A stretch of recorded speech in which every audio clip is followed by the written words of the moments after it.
Getting Over It with Bennett Foddy is a Souls-like. Hold the angry comments, just let me explain.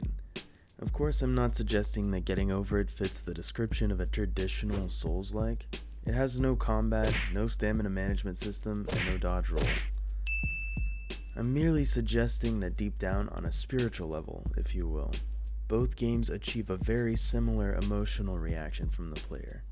It's an emotional Souls-like. No! No! So let's break it down. We can all agree that Dark Souls is fun, not because the combat is good, though it is, not because the level design is amazing, although that helps, and certainly not because of the dialogue.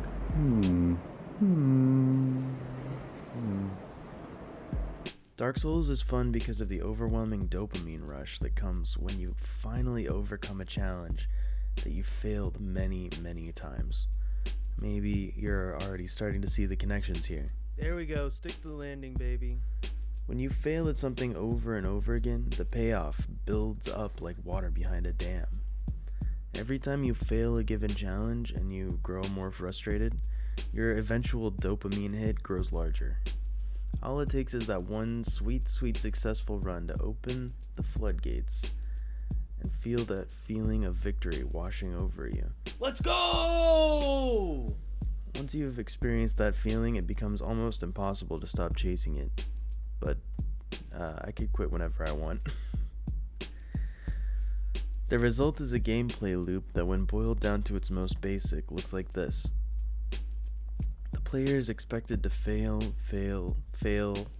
countless times in pursuit of that big payoff. On paper, this gameplay loop looks like a terrible idea, so why do these games work? The key to the success of Dark Souls and Getting Over It is that they make the process of building up that frustration engaging.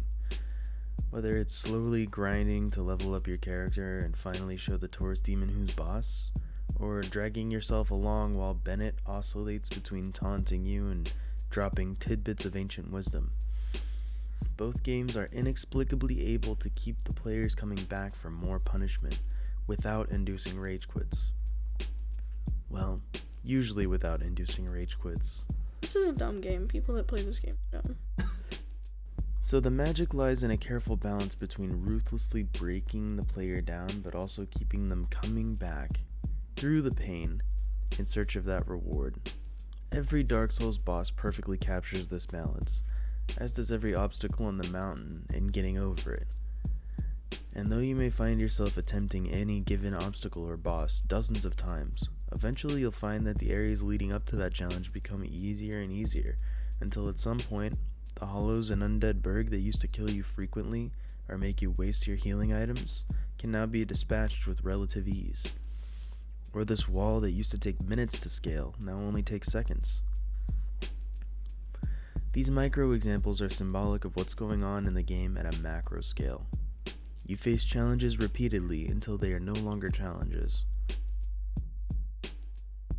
The best moments I've ever experienced in gaming have almost always come directly after moments that made me consider giving up.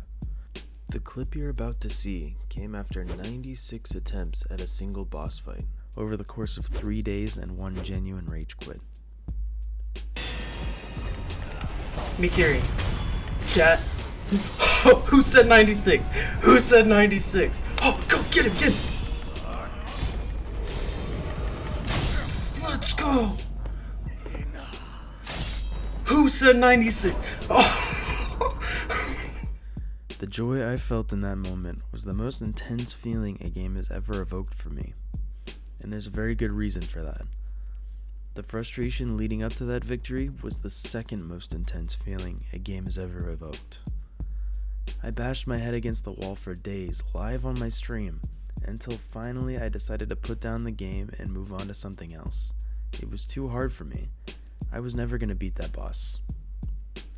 Of course, that didn't last long, and a couple of days later I picked up Sekiro again and resumed bashing. That fateful day will live on in my memory as the day that I defeated Genichiro and proved that I could beat anything the game threw at me. This might all sound a bit dramatic, and it is, but there really is truth to this. The feeling of beating getting over it after spending dozens of hours falling and being taunted and pulling myself back up the mountain of detritus was truly meaningful, and that moment would have meant nothing if it was easy to get to the top. Some games are meaningful because of a beautiful story. Others are meaningful because they give you amazing moments with your friends.